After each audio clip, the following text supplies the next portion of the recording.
Joining us in the studio is His Excellency Alhaji Yahaya Bello, the Executive Governor of Kogi State.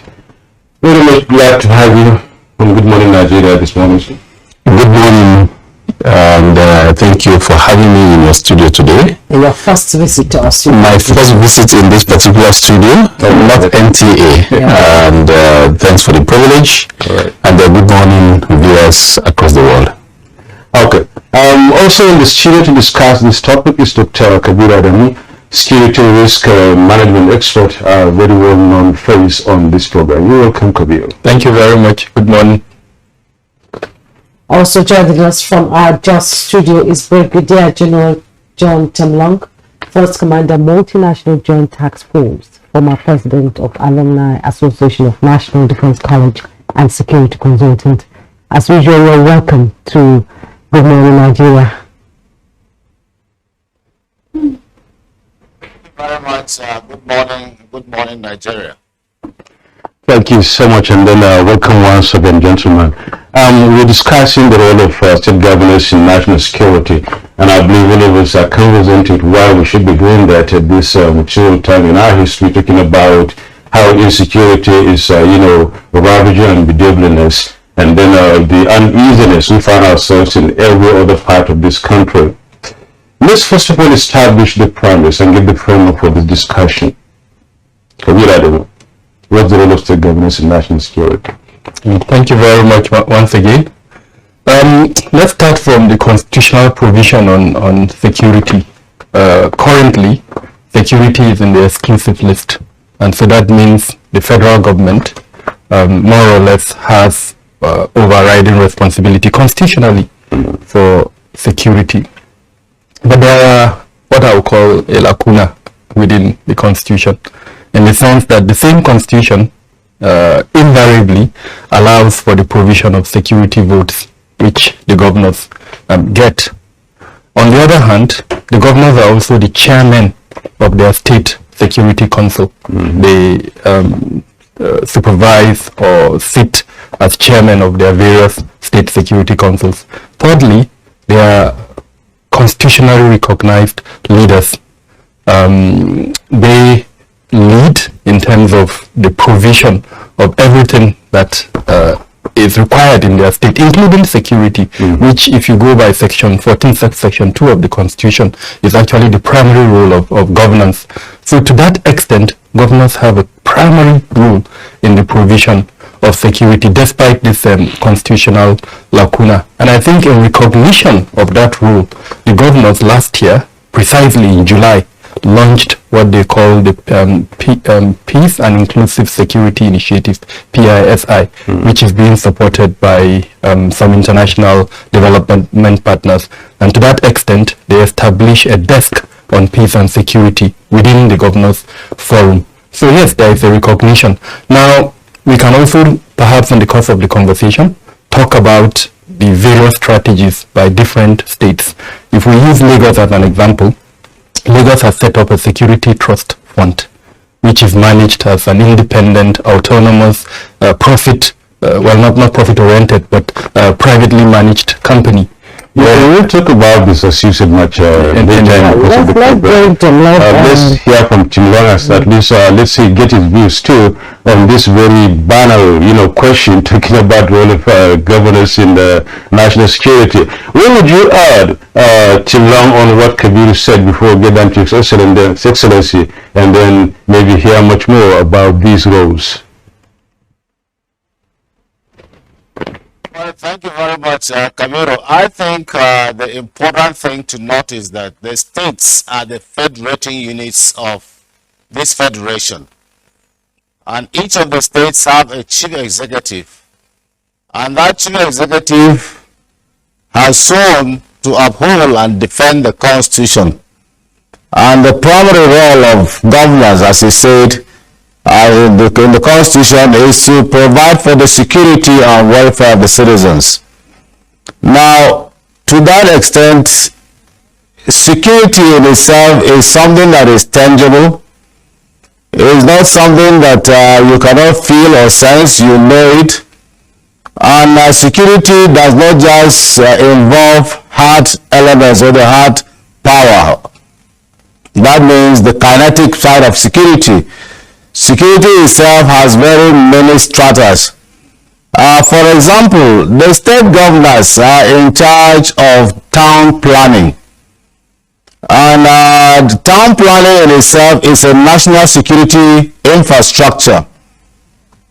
Today, if you go to most of our towns, even the state capitals, if you move outside the center, there are slums. And these slums are the biggest refuge for the hoodlums and criminals that stay in the society. They are contiguous to the so-called GRAs that you have, and from there they have easy access to come in. You need to have towns that are properly planned, and these are the exclusive responsibility of the government, so that the security itself, when you call the security people, they should be able to go using a Google map, locate where you want them to go within the shortest minimum time. There are places that you build houses on top of roads, stewards roads, and the rest. The other aspect is that motor parks are also national security infrastructure. These are the responsibility of the government and the local, state and local government. These are probable areas where all these criminals move and are transported in. The mode of transportation, even in the states. When I was coming here today, you will see vehicles parked on the road trying to pick people, not colored and the rest. And many kidnappers have carried innocent people like that to the kidnappers' den. Because these vehicles are not registered, they are not numbered, they are not colored. If you go to London today, you know that the London taxis have been there for how many years. In fact, as you enter, the driver will tell you, look at my number and the rest. With that number, they will even know the driver and who is driving. These are also national security infrastructure that are not being done. And when we talk of the all of society approach and all of government approach, the governors play a very key and fundamental role to all these things. So the important thing is that the governors must be able to lay out the national security infrastructure that will be used to detect and fight crimes. If you don't lay out this national security infrastructure, then it's going to be very difficult. The other aspect is that mobilizing the citizens in terms of security awareness is the responsibility of the governors and the local governments. The local governments are under the governors. And so when you talk of security awareness and what the responsibility of the citizens are, is not that of the federal government. The federal government lays out the policy in broad, as enunciated in the National Security Strategy, the National Defense Policy, and the National Counterterrorism Strategy, and recently the doctrine that has been laid out to fight terrorism. So all these ones are supposed to be domesticated by the governors so that it will go down the line, because the federal government cannot sit down and do everything. Fortunately, the instrument of state policies are deployed even in the states. So you have the military, the police, the DSS, and the paramilitary forces. They are all deployed in the states. And the state governors, as chief security officers, are entitled to hold security council meetings, which are chaired by them. And it is from there that they aggregate all the intelligence that is coming out from the states, within the states, and they come up with what they need and what to do. And the decision is taken there collectively, and instructions are given out to the elements of national power that should be able to do what it is, or the instrument of power policy that should carry out that. So these are the responsibilities of the governors. And if you go back to the Sir William Commission report in 1958, it lays out, it is that report that actually amalgamated and made the police a federal police. Because going towards independence, the minorities cried to the Her Majesty's government that they were afraid, their fears are that the police will be used as an instrument of suppression to them by the major tribes. And that led to Her Majesty's government setting up the Willing Commission report committee in 1957, and they turned in their report in 1958, which recommended that the federal government should be federal. And in that way, it recommended too that the states should share the burden, or the regions should share the burden of financing the police, because after all, they are keeping peace for them in their communities or in their regions. So even now, when people say that the states are sharing the burden, it is called, they are supposed to do so because it has a foundation in the instrument that make the police a federal police. So the important thing is that they must contribute to the security of their states. They must contribute to resources that are required to do that, and they have to get their people, their citizens galvanized. They have to lay out the national security infrastructure that are available, that are required for the security agencies to fight the crimes in their locations. So to that extent, they have a fundamental role, and I think this is one of the most important Good Morning Nigeria are doing on security, getting those who are effectively involved to be able to do what they're supposed to do. Thank you very much. Indeed, Director Temlong, and that is actually why we're here today, to bring to the fore the insecurities in the country and how state governments are tackling it. Let's now come to the governor of Kogi State, Yahaya Bello. Security threat is no doubt a cause of concern all around the world. It could be economic, it should be social, and at times natural disasters can be security threats. It challenges a nation's power and disrupt the life of the citizenry. And one of the core responsibility of national security is identifying these potential dangers and equipping for the right response. On your part as a governor, on a scale of 1 to 10, how do you think state governors are fared in managing security in their states? Thank you very much. Let me appreciate this very wonderful topical issue that has been discussed in NTA today, and again for inviting me to partake. I am a governor in one of the federating units, and you talk of role of governors. Yes, I belong to the forum called Nigeria Governors Forum. But we are 36 in numbers in the particular forum that is representing each of the federating units. Speaking today as a governor, I will speak on my behalf and on behalf of Kogi State and what I have been able to do and where the challenges are.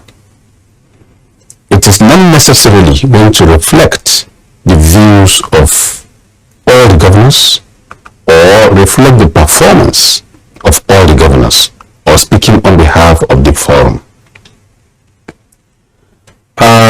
Yes, today we are faced with a lot of challenges. Let me put it here that security challenges varies from state to state.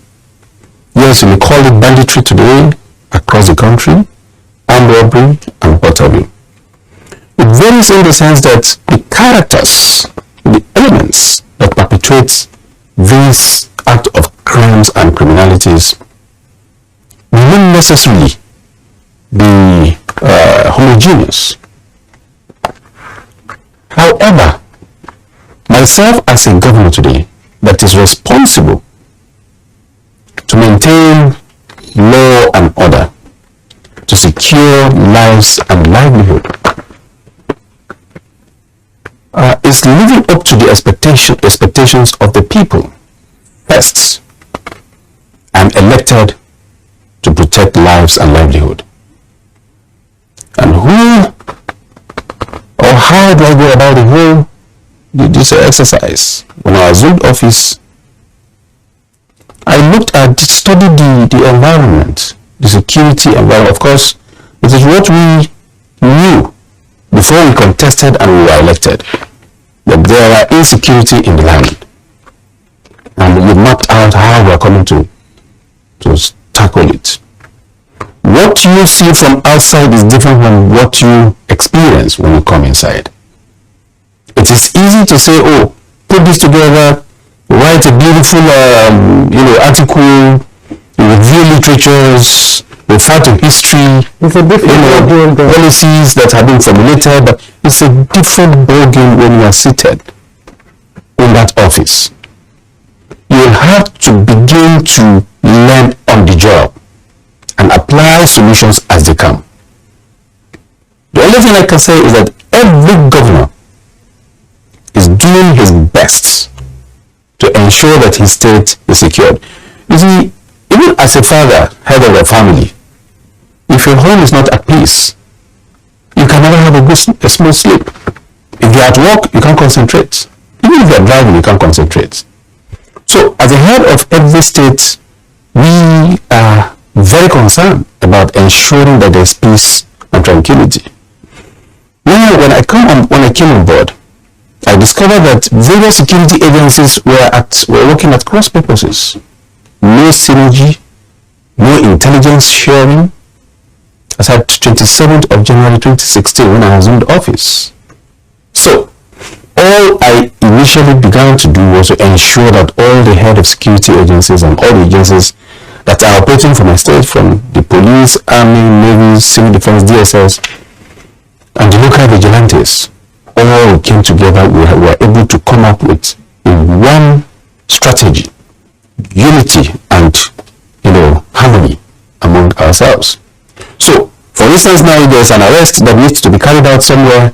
Before it's happening, maybe an agency is being reported to. Before the agency will get there, another one has carried it out. Where is the suspect? The suspect might either be charged to court or he's been freed or whatever. All sorts of things. So we're able to put all of this together. And then, putting some other infrastructures together, like equipping the police. We did that when I came on board. Putting some basic infrastructures like roads, buying gadgets, security gadgets, to support the new security agencies. And also identifying some elements that are, let me say, derailing the efforts of the security agencies, within the system. Because I ensure that I opened my line for the general public to be able to reach me. And I pick calls directly. If you see overnight, you see me online or WhatsApp almost all the time, reacting, reading, and responding to threats, calls, and reports. And none of these head of security agencies that have ever worked in Kogi State will tell you that he has 24-hour sleep. Because if I, as the head of the security, chief security officer, is not sleeping, you will not sleep. If I call you once, twice, you do not pick, an incident happens, you do not respond, appropriately, satisfactorily, then you're on collision course with me. And that we are able to handle in Kogi State, and we are recording the successes we are recording, today. So, basically, as chief security officer, my role to protect lives and livelihood, I carried out effectively, and I believe that others are doing theirs too. Yes, there are challenges, and these challenges, it's dynamic. Every day, these criminals wants to be, one step ahead of you. And as a responsible government, we are always a step ahead of them. Most times, you see some challenges or maybe one attack or the other. In every one unfortunate incident, we would have foiled more than 10 as far as Kogi State is concerned. And I'm sure other states are doing theirs too. I can, for instance, now give you an example of, Plateau State. When my brother, Governor Long, came on board, before he came on board, we used to know the kind of communal clash, herders-farmers clash that used to occur in Plateau State. I don't think the same is the situation today. It will evolve from there to another. And let me tell you one other challenge we are facing as a government, or let me say myself. aside solving these physical challenges you see, some of them are induced politically, not necessarily economical, or just because for the crime's sake. Some of them are induced politically, from within and from outside. Certain actions we want to take sometimes, and when we trace it to certain, influential citizens of this country, then we're helpless. But in Kogi State anyway, I've never been helpless, except I don't have the required resources to carry it out. Because from day one, I made sure that I informed everybody who cared to listen that, look, as a governor, I have no any special interest other than to protect lives and livelihood. He is my blood, my brother, that is involved in act of crime and criminality. I will deal decisively with such a person. And when we started the fight against crimes and criminality for 9 senatorial districts, from Kogi Central, from Okene specifically, and I handled those criminals with iron fist, then every other senatorial district and every other person high up there knows that, look, this guy means business, and majority of them left. So these are the things we face as a governor. Okay, Your Excellency, let's do a little bit about solutions, as you're talking about what you've been doing as a governor, giving the constitutional provision to you and your colleagues as chief executives of states and of course chief security officers. You've laid down some of the things you've been doing, but still, if I may go back to Temlong and then borrow some other things he said. When we talk about transportation, for instance, specifically, which may be just an item on the table talking about security, states in Nigeria hardly have, a uniform, colors for taxis and buses, for instance. Only very few you can count up. And then the issues of employment, unemployment, for instance, and the issues of social services being provided to the people, and some other issues that may be, reasons for people to indulge in crimes and continue with them, and even abet them, like the transportation system. How far has your step gone in that, being the chief executive officer? We should talk about the challenges much more later. Okay. You see, transportation, like I said, it is easy to speak from outside, but when you're inside, it's a different ballgame. Yes, I met a system whereby, especially from Lokoja, we have various parks, private parks everywhere. But today we've been able to unify all of that. I inherited a modern park from my predecessor that was built but was never used. We put them to use now. Every transporter must go operating from that particular park as we speak. Road infrastructure, uniform, the transportation system. You see, the economic situation we met on ground. When you come on board and you have 100 naira, there are several demands. The demands of that 100 naira will be over 1,000 naira equivalent. So, which will you attend to? Which will you not attend to? It will not depend on how you prioritize. And in prioritizing is not just a one-man show. We ensure that when we came on board, we commissioned a team called New Direction Blueprint Team, who went around the entire state to hear from the people what they would want this administration to do for them. We are able to compile all of these requests into volumes 1, 2, 3, and 4. We have our blueprint as we speak right from first term. And this is where we download annually from to form our budget, consulting the people again. And the people elect you from the rural to the urban. And they tell you that this is what they want. You aggregate it. You apply rigorous and scientific method to really determine what will, satisfy the people largely. My brother, that was why my first time we concentrate more in the rural areas, because they were largely neglected, infrastructurally and otherwise. So when we now talk of providing uniform vehicle for taxi drivers or car riders and what have you, we will provide that. Where is the resources of the state that we use to provide all of this? Now, these people that we inherited or that we are governing, they are really living below poverty. Would you mandate them or force them to go and get uniform vehicle? And then financial institutions will help matters as well. Approach them to invest. Then they will tell you to go and probably bring your great grandfather as surety or guarantee for you to be able to provide that for them or for the state. And my brother, I invested in transport before, and I know what transportation is. You can't guarantee a driver that, I'm giving you a brand new vehicle and then we pay back within so time.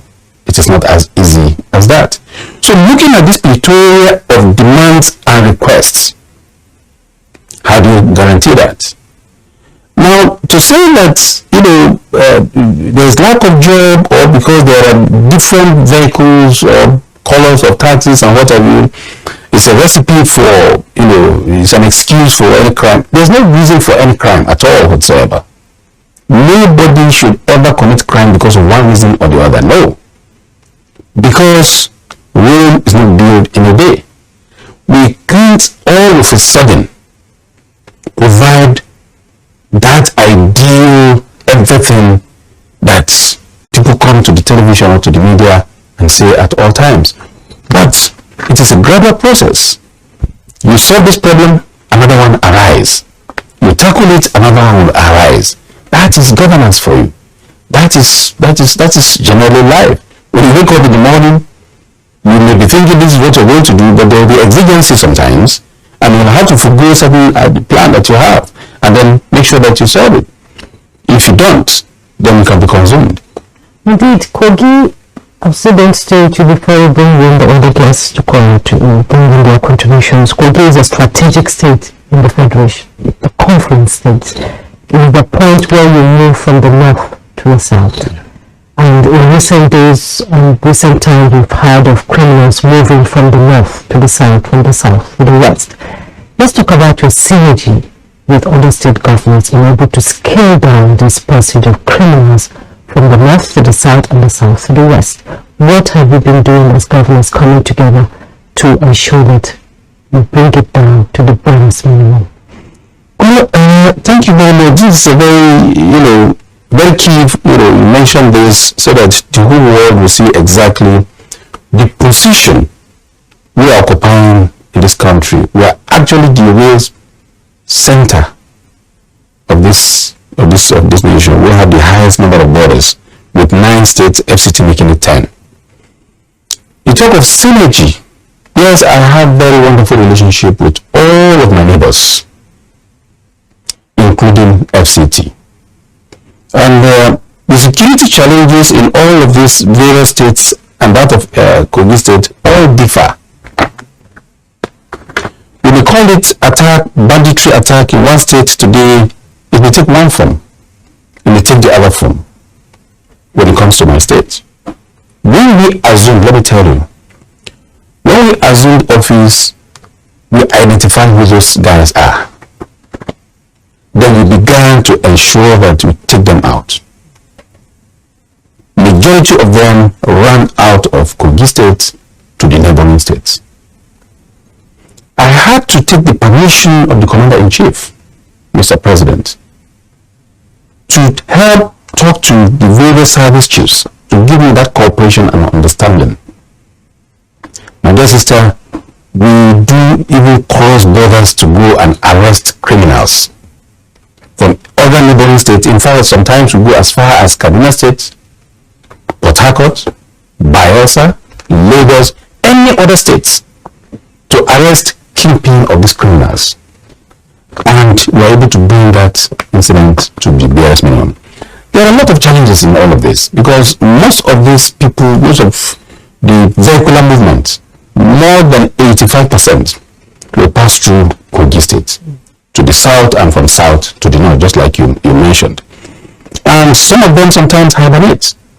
But nobody is ever written on his forehead that this is a criminal until he or she began to exhibit such character or trait. But because we made Kogi State so hot for them, so majority of them will not stop over and then they will cross. That was why in Kogi State today we don't have any camp.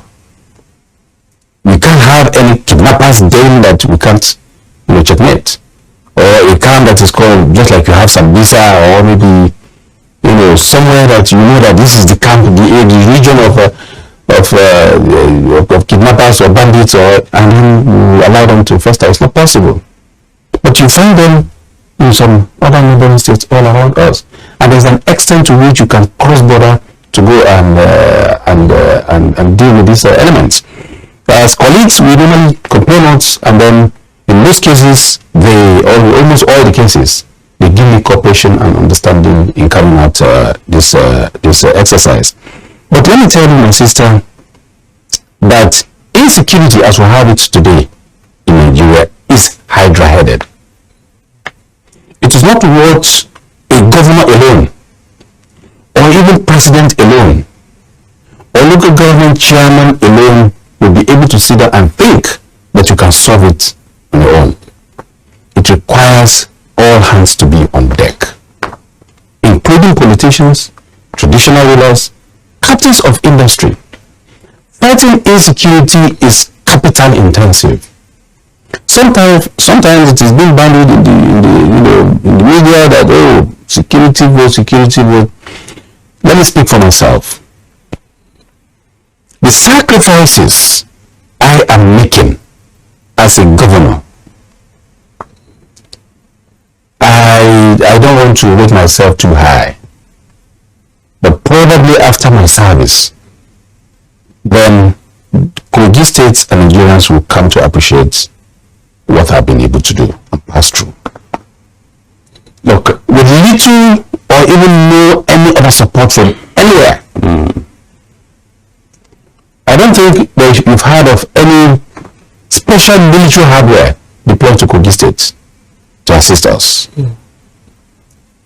There's no any special fund from anywhere to assist us. No any donor agency have been able to say, okay, Kogi State, you are strategic, let us assist you. You're doing well. No any corporate citizen of this country, some that are making most of their fortunes from Kogi State, has ever said this is our contribution tangibly to our fight against insecurity. In 2020, we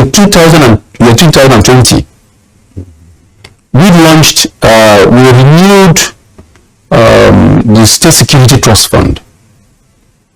And I did call on our corporate citizens and all well-meaning citizens of Kogi State and Nigerians to contribute. It will interest you that since year 2020, now 2022, all we've been able to realize is just 5.8 million in that account, created just for that purpose. Meanwhile, billions, if not trillions, are taken away from the state in terms of solid minerals and others, trade and investment from the state.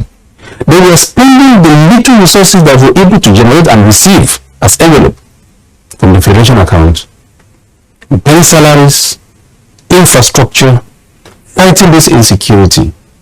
When any expatriate is kidnapped, the whole burden is on me as the governor, or it's on the state as a state government. Meanwhile, that expatriate is working in a multi-trillion naira investment or company, yet no one single contribution towards fighting crimes and criminality in the states. So these are the challenges we are facing as a state. But we're soldiering on. And I know surely that we are going to defeat them. I wish you all the best, Excellency. At least one can see the efforts you're making.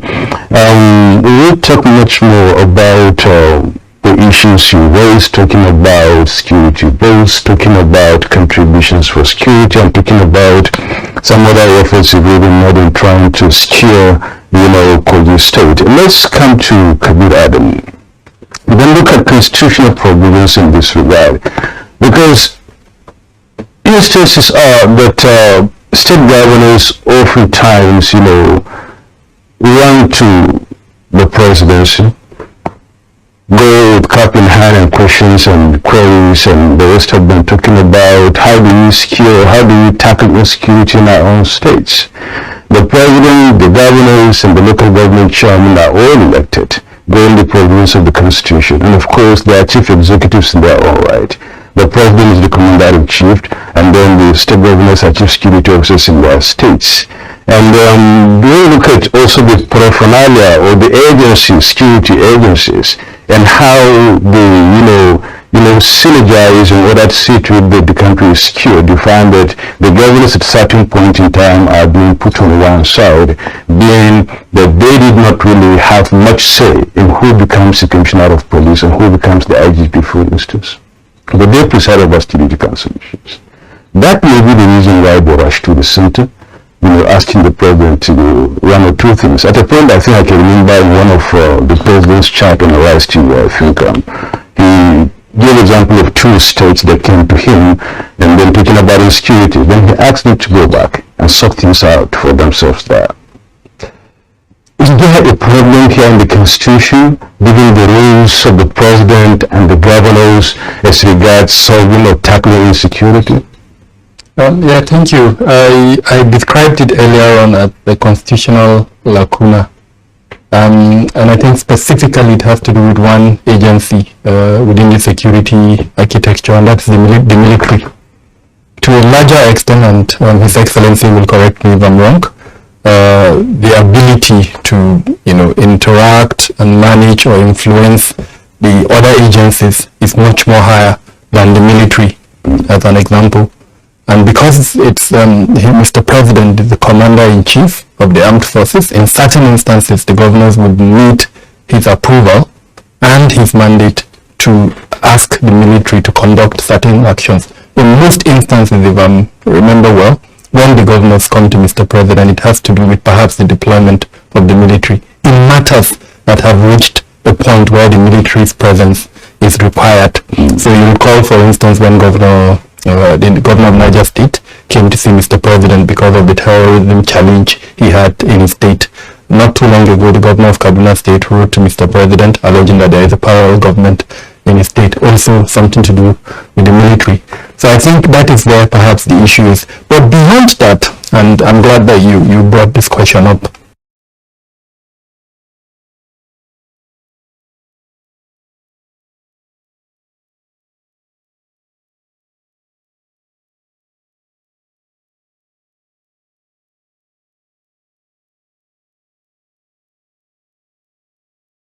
have an expanded National Security Council that includes governors because of the level of insecurity that we have in the country. The president and governors and several other layers of leaders are our leaders. And it sometimes, especially as a security specialist, it worries us when we hear some governors speaking in a manner that, is disparaging and that creates division within the country. So we thought that them being in a platform, a closed platform, where they tell each other the truth and come out with a united front so that Nigerians are able to rally around that united front. As against going on media platforms and, speaking things, I don't want to give examples, but there are certain, governors, unfortunately, that have become quite, for lack of a better word, notorious for going quickly to the media and making statements that are a little bit divisive. So perhaps coming to those councils in a closed door, discussing those issues, and then coming out with a united front. Because at the end of the day, you sit down, you judge, and you come out with a compromise position. And then we as Nigerians will rally around that compromise solution. So that's the part of the reason. And I must say that those councils have not been sitting the way they should be sitting. Perhaps it's only recently that the National Security Council, I think in July, it sat up for about 3 times. But the Police Council, as an example, if I'm right, it hasn't sat for quite a while. The National Defense Council too. So again, that's another platform that I think is absolutely important, where the role of the governors would be imputed and it will be more meaningful in terms of both policy and strategy. The second point is at the National Assembly level. And I know the listener may be a little bit surprised while I'm bringing in National Assembly. That's where 3 aspects of governance takes place: legislation, budget, and then oversight functions. And you will agree with me that perhaps at the Senate, there are 3 members of the Senate from virtually every state. And the governors have enormous influence most times, not all the times. Sometimes there are differences from a political, and His Excellency actually alluded to it earlier on. And then at the House of Rep, there are also several members. The reason why I brought this up, now imagine if a governor wants a constitutional revision perhaps, or a legislation, it will be very easy because of the relationship he has with this person. So if they go at the level of the governors forum, they come together. We've been talking about security, and part of the challenge in security in Nigeria is the centralized nature of security. So what if governors agree among themselves that they want a decentralized security? How easy would it be to achieve it through the National Assembly? Then come to budgeting. His Excellency talked about the fact that the trust fund has not been able to generate a lot of money.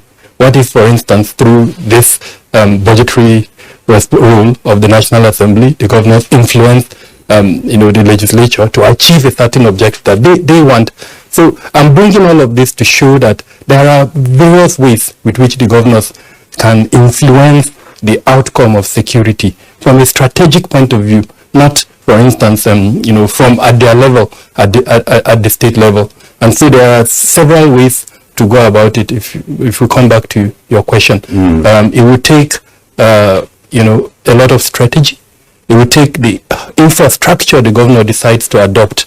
Do you have a commissioner, as an example, responsible for security? Do you have a special advisor? If you have a commissioner or a special advisor, what criteria did you use in appointing that person? Does he have the requisite knowledge to assist you in carrying out the security mandate that you have? Because you are a governor, and like His Excellency alluded, there are competing demands and interests. So it's right to assume that security is just one of those interests, but it's a primary interest. And so I recently have had cause to look at several states. Unfortunately, I didn't look at Kogi, but I must be, in terms of metrics, because I run a consultancy too, and one of the things we do is we keep data. And Kogi has been doing quite well.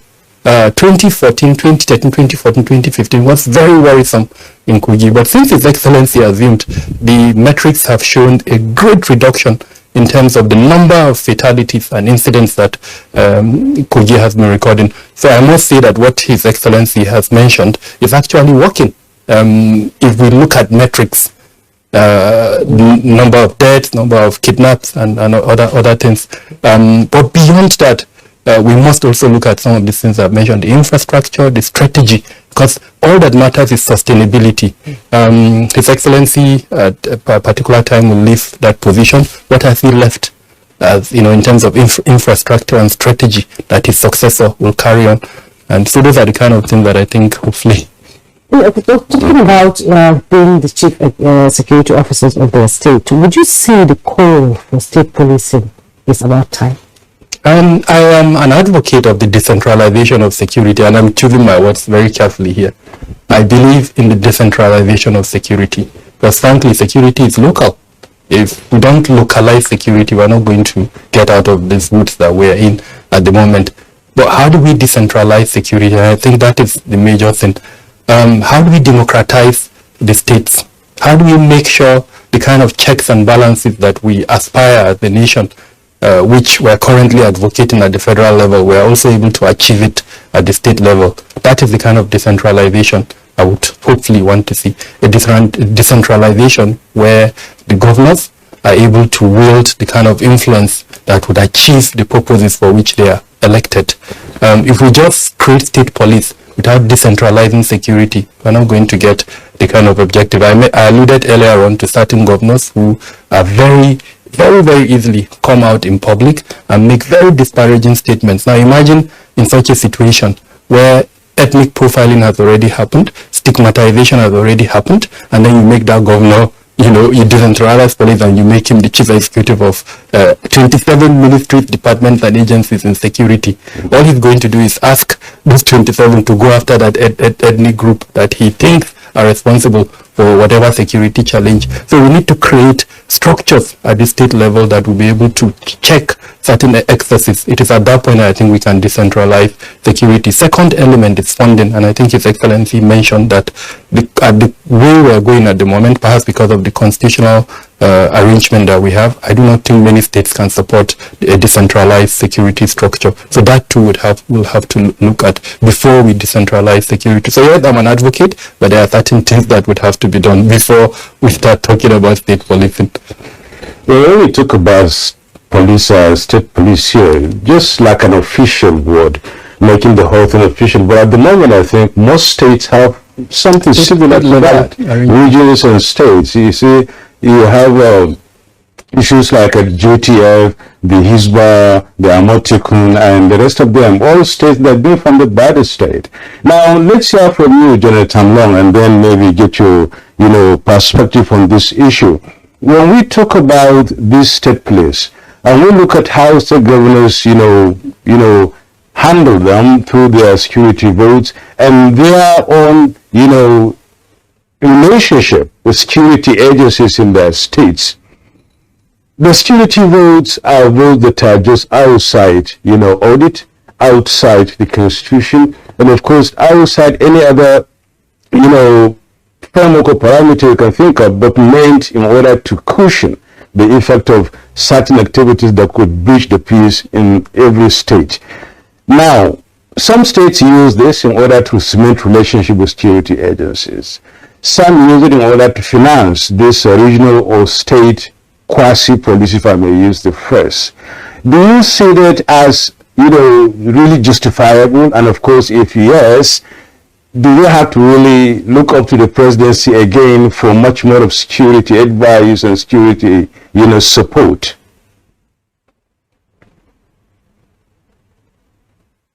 Thank you very much. One of the most challenging or disturbing aspect in Nigeria about our security or all our problems is that we are quick as trying to form or set up organizations or institutions to be able to see if an institution is failing.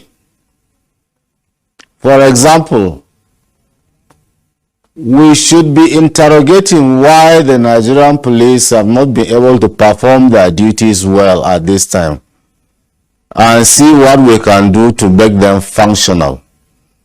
I did mention to you about the Sir Willing Commission report. That was if you read the report, it was a well-crafted report.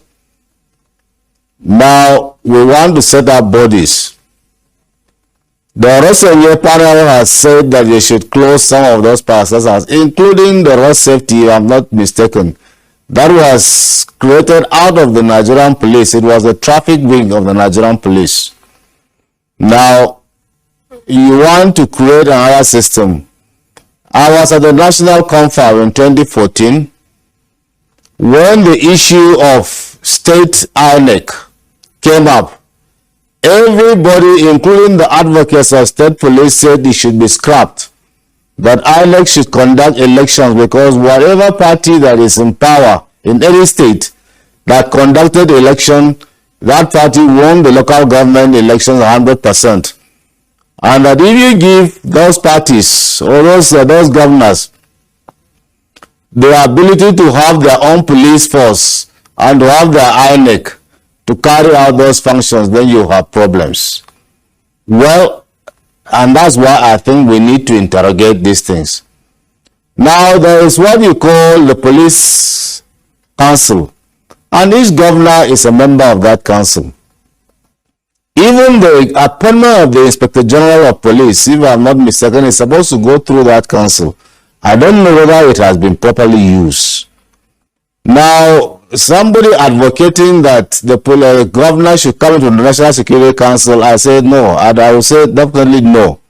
The National Security Council is a well-crafted and thought after, and is looked at in terms of what the functions of that council is. Now, if you look at the American Constitution or the American model of federalism that we're practicing here in Nigeria, in America, the states are the ones that came together to form the center and gave some powers to the center. Even at that, when there are problems in the state governor approaches the federal government to declare a state of emergency in that area so that they can be able to deploy federal resources to be able to tackle that, including the armed forces. Now, when you want to control the armed forces, even the police, you should give direction.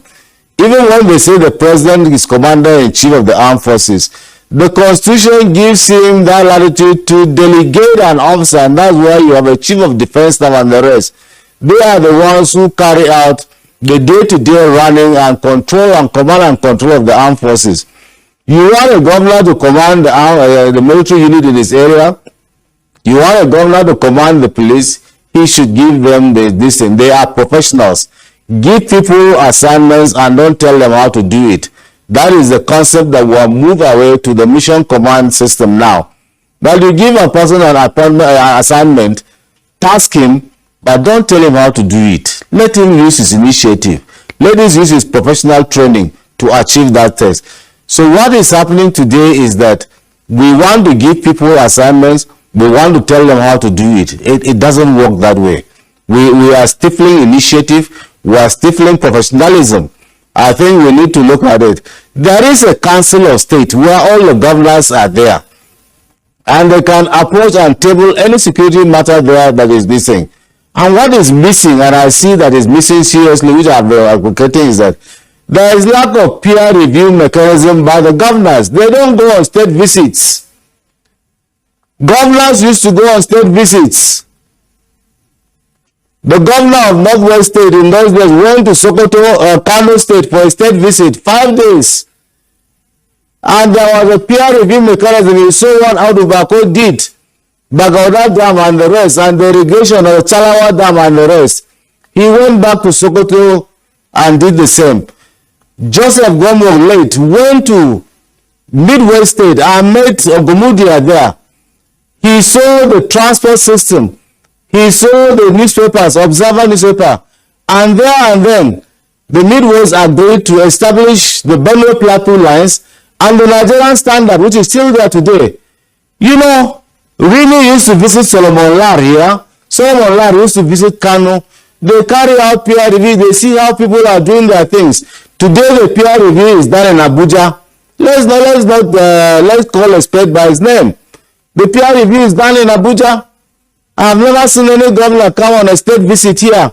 And when they come on visit, they visit and see what you are doing. Ask questions, interact with the officials in those areas and see what they can take. What are those things they can take along with them? And then the other people will say, look, we are doing same. If you do it this way, I think you will get a better result. We are living in a federation. We are not even in the world now. It's a global village where whatever happens, look, the crisis in Ukraine now has affected the price of bread and wheat and the rest. Famine all over. So you can't sit down and say Ukraine is about how many thousand kilometers away from Nigeria.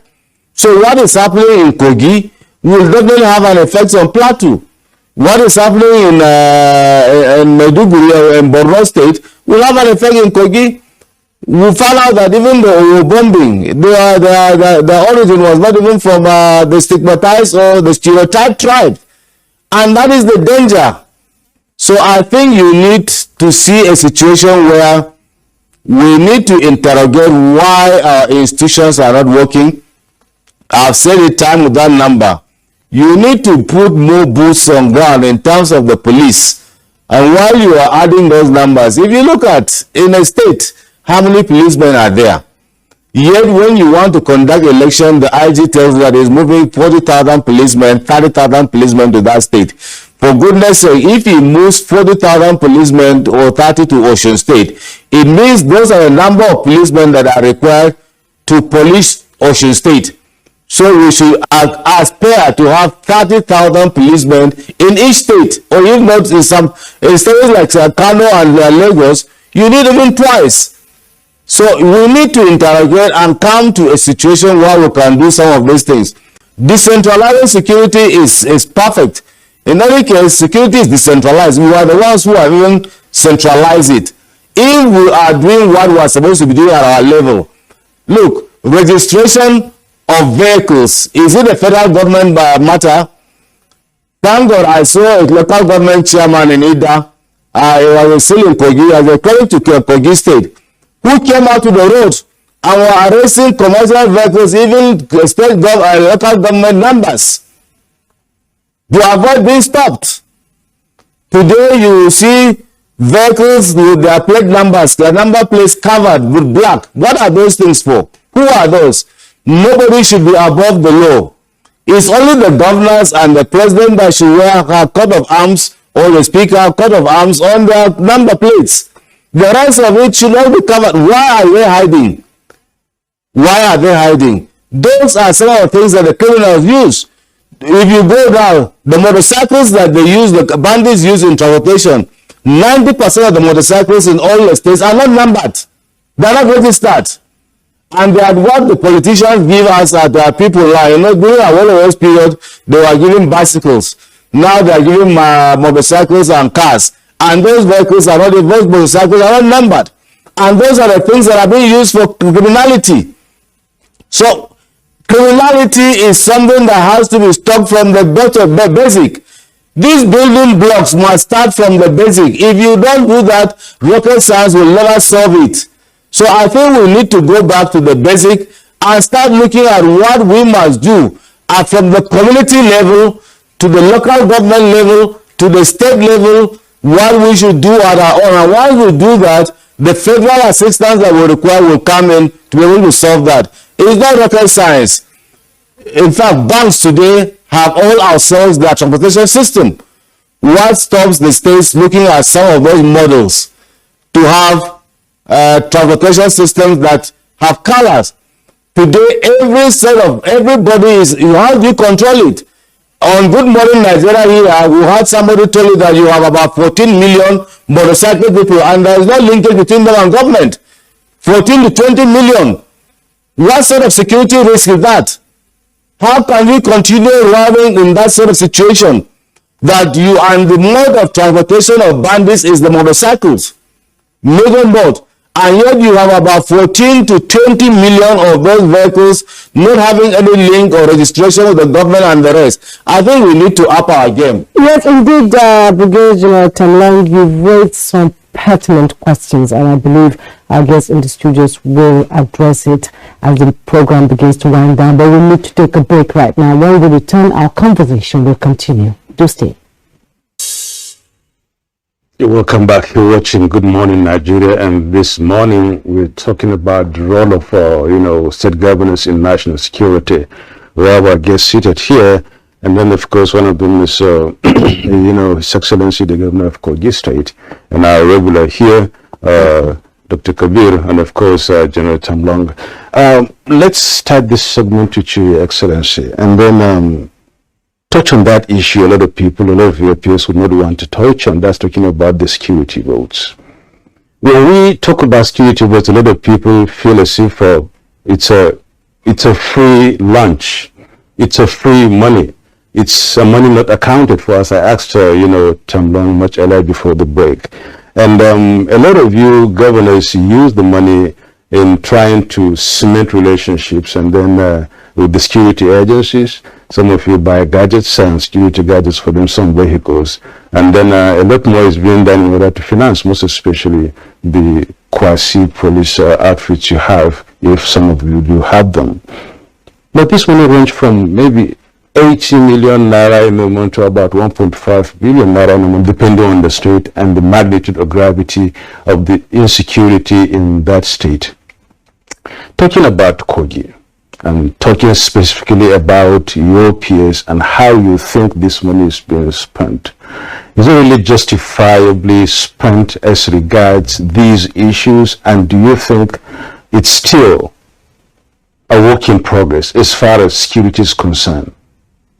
Thank you very much. Before I come into this issue of a security vote, let me quickly just,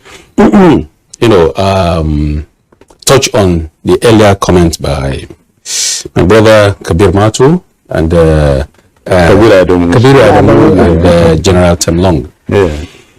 You see, like I said, every state face various challenges. And I will speak for myself. Like I said, if you noticed, ever since I came on board, despite the challenges I met, which my brother here, adduced to that, what the security situation were before I assumed office on 27th January 2016, very up there, and we're able to reduce it. I have never for once run to Mr. President to come to my rescue. I have reasons to run to him. But why am I elected as a governor? Why am I a leader? Why are the people looking up to me? First, in fact, why am I a man in the first place? A man is meant to face challenge and solve the problem. So, but there are challenges. I'm not cutting you short here, just a minute. Okay. When you say you didn't run to him, some of your colleagues who ran to him, they do that under the guise of not really being the real chief executives, talking about, ordering the police commissioner in the state or the brigade commander or whatever to come to their rescue in certain instances. You look at the case of Kaduna and some other place. I appreciate God Almighty. Mr. President, President Muhammad Buhari, and the various security outfits we have in the country. I came out with clean hand from day one, that I have no any other interest. So if you are from my religion, or my tribe, or my political party, or whatever you are, and you are close to me, and you are found wanting, or you are involved in one crime or the other, you face the music. The security heads I met on ground, who were at each other's throat before or working at cross purpose, and I was able to bring them together. Those who are unwilling to come to terms with the new reality, the new order of unity and working for one purpose, I was able to get rid of them. The appreciation I'm appreciating God Almighty and the Commander-in-Chief is that he was able to talk to all the service chiefs to give me listening ear and to ensure that whatever I do to secure, whatever I want to do to secure lives and livelihood, they give me the support. And that was enough for me from the beginning. And that has been working for me. Thank God, every head of security agencies posted to Kogi State would know that you will meet a culture different from where you're coming from, where you have to key into our security architecture and work together. So I have no reason to go to Mr. President. Those who may go to him probably have their own reason. Like I said, I can't speak for them. In terms of peer review mechanism amongst we, the governors, we do a lot of peer review mechanism. You see, it is not necessarily in those times of J.S. Taka, these times of Governor Solomon Lar, thank God General Temlong said we're in a global village now, where if a pin drops in your house, in the hinterland, those at the coast will hear immediately. We don't need to engage in some of these physical visits, even though it is necessary, it is good. And we do it sometimes. We may not necessarily come to the media to come and be reporting that this is what we do. I know a couple of my colleagues who have called me to ask, how did you cope the incident of tertiary institution strike in your state? And I did explain to them what I did. And they were shocked. Some of them adopted some of our styles, and then they're having a free, a civil educational curriculum, just like we have in Kogi State today. And I did have a cause to call some of my colleagues, especially in the area of IGR. I knew very well then that I had to compare notes with former Governor Ambode. I knew I had to compare notes with former Governor Willie Obiano. I knew I had to compare notes with former Governor Ahmed of Kwara State and host of others. So there is serious, peer review mechanism that are going on. So we may not necessarily come out to be, broadcasting exactly what to do. When we meet at NGF, PGF, and these various other fora, you can just bring out very few highlights, that you address the press with. Now, come to issue of security votes. How much billions? Like I said, let me take it this way. My brother, like Kabir, did mention about what the security situation were in Kogi State. I always refer to Kogi State and what it is today. Now, there are several activities that are being carried out that no any governor will come out to the public and say it. Or no any responsible government will come out to say, this is what I have done to prevent, because we have to first of all deter. We have to prevent certain incidents from happening. Physical harm to the body, or something that will happen on political space that can cave in the whole system. Certain actions will need to be carried. So, how much would you quantify monetarily when you talk of saving one life? You can't place premium. We have seen what happened in the Kaduna Abuja train, where bandits have earned or made over 2 billion on this unfortunate incident. If Governor El-Rufai come to the probably had spent, let's say, 10 billion in a day to secure the rail track and prevent that incident from happening. And peradventure, maybe one of his political opponents lay hands on the record that, Governor El-Rufai spent 10 billion naira in one day for so reasons, or maybe on security, because security is security. On security, oh my God, Nigeria would have been calling Governor El-Rufai all sort of names. But that could have been spent to prevent the incident, the unfortunate incident. Aside the money, the lives that were gone. How much has the train lost within this period? The torture, the psychological trauma that these families and Nigerians went through within this period. Can you quantify it monetarily? You can't. That's why I said it is easy to say a lot before you get into the office, or by those who are not in the office. But when you're in there, it's a different kettle of, fish. Today, Mr. President is being accused, our party is being accused, insecurity.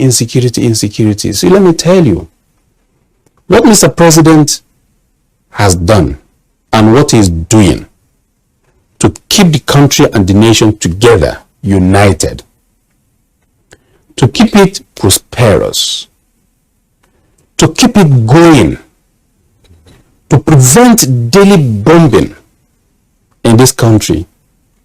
Though it has taken a different dimension of banditry and kidnapping and what have you, you can't compare it. You can't imagine what this president is going through. These various incidents that are happening in other states today, what every governor passed through, nobody will come and tell you that this is what I've passed through.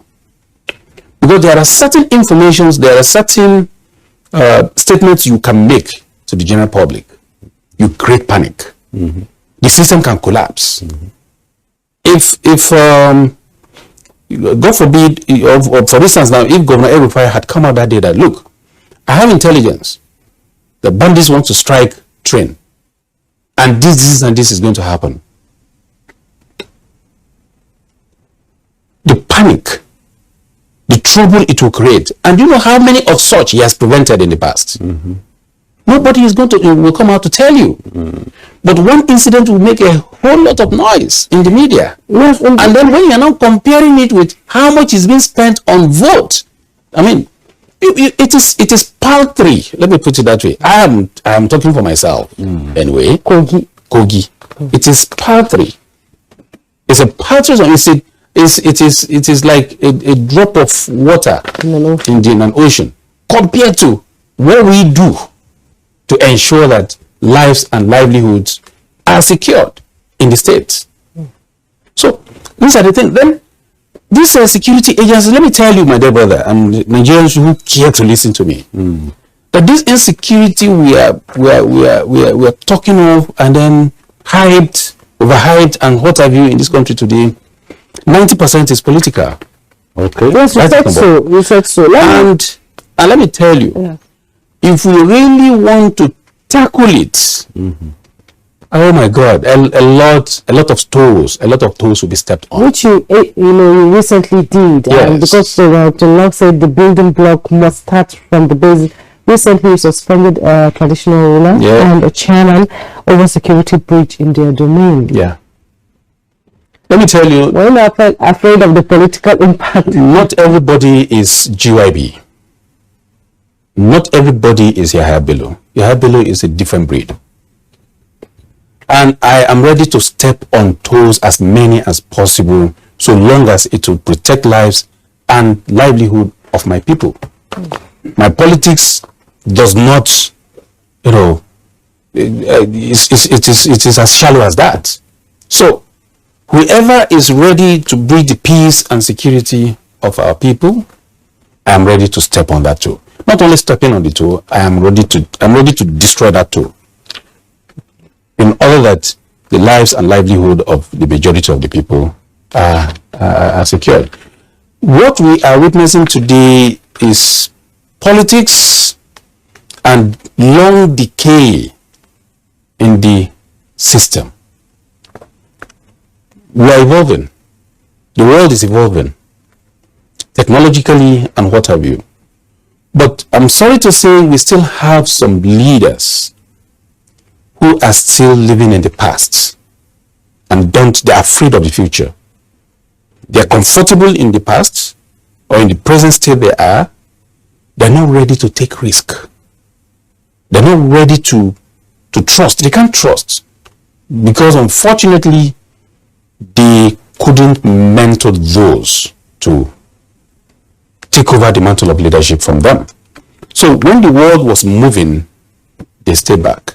And then that affected a lot, including the security architecture. So Mr. President, is doing his best. A situation where a lot of servicemen that are so brilliant, that would have added a lot of value to the system, were retired prematurely because of certain reasons. A system where you refuse to arm, equip, train your security services for certain reasons over how many decades? Period of time, really. So what magic would you want President Muhammadu Buhari to do immediately now to bridge all this gap? And so far so good is on record. After how many decades? It is in this administration that President Muhammadu Buhari was able to acquire some hardwares. And some of these hardwares are basic when you compare them to some other climes. Then what would you say to a situation where some of these leaders will now convert the whole of what Mr. President do in order that things are properly into politics, and then everybody now jump on that? So these are the situations we are facing today. And some of those that are still in the service are loyal, their allegiance are still to those that are out there who didn't do anything before today. Will Mr. President flush them out? What will he do? A situation where you have some top echelon in the service relating even, I'm sorry to say, relating with those that have relationship with another relationship down to the criminals. What would you do? Okay. So it will require a very decisive leadership. And holistic approach to it. Holistic approach, all hands on deck. We're talking about to take them out. We're talking about solutions here, and that's just precisely why we're here this morning. Let now say, I don't know whether if you can just round up, maybe in 30 seconds, if you could tell us the way out, just 30 seconds. Thank you. My own way out, I will say it if you permit me, is just to be decisive. Good. That's it. A decisive leadership, effective decisive leadership. Look, we must remove all the bad eggs from top down. All right. At leadership level, as it is right now, leaders, especially starting from President Mohammed, were and other governors and political leaders, we must close our ears to noise and do the needful. And in 30 seconds, carrying out operation in the theater can be painful, but at the end of the day, we're going to have a bounty benefit from it. And in 30 seconds also, we talked about how you were able to, work on the relationship between you and the educational sector in your state, and you have a calendar that's working. In 30 seconds, what's your take on the FG ASU saga? Well, I think let Mr. President or federal government, especially those that are delegated to sit with ASU, both of them should shift ground for each other. Because two wrongs cannot make a right. And then at the end of the day, the government should be decisive. Both should shift ground. At the end of the day, let the lecturers be humane enough, because the future of these children, you talk of arrears can be paid, but how would you compensate with the time lost? You can put the whole academic calendar together. How will the children or the students assimilate and internalize it? So they should shift ground. Federal government as well should be able to meet up with their demands, and then whoever is unreasonable, I think let the government be decisive and ensure that the future of these children are saved. Kabir, Adamu, what's the way out in less than 1 minute? Thank you. Earlier on, I referred to the peace and inclusive security initiative that the Governors Forum started precisely July last year. So about a year now that initiative has been ongoing. I think that initiative should be able to provide a framework, a policy direction, and perhaps even a mandate that the governors, 36 state governors that are members of that forum, can work with, so that at the end of the day we have better coordination between the federal and state government. The good news is that a desk has been established, and I think that desk is being funded by the Foreign and Commonwealth Office of the British government. So I hope that the governors appoint someone who has the capacity and capability to manage that desk and to allow for the development of both the framework and the policy that would enhance the coordination between the federal and state government, so that by the next time we have this conversation, we're able to hear from the Governors Forum how well they've done in terms. I believe in that initiative. I think it's a very good initiative. The root causes, the drivers of insecurity that we've discussed in the course of this conversation can be addressed by that PICSI initiative. Okay, General Temlong, in 30 seconds, can you give us an ideal situation that will ensure national security? Thank you very much. I think what we need to do is to look at the all of society approach, all of government approach. Governors must be responsible for security. They must start the building blocks from this local, ward level, local level up to the states. Their governance must be seen to be governance, and they must be fair, firm to everybody and just. The rule of law must be in place so that nobody is seen to be above the law. And in that case, all those minor nitty-gritties that need to be done to create the security infrastructure that is needed to fight insecurity in this country should be done. And I thank you very much for this opportunity. Okay, thank you so much, Brigadier General John Temlong, First Commander, Multinational Joint Task Force, former President of Alumni Association of National Defense College and Security Consultant. Thank you so much for your insightful contribution to the conversation. And the Executive Governor of Kogi State, Alhaji Yahaya Bello, thank you so much for coming on the program. Thank you for having me. Yes, and Dr. Kabir Adamu, Security Risk Management Expert. As always, it's a pleasure. Pleasure is mine. Thank you. Let's take sports. We'll be right back.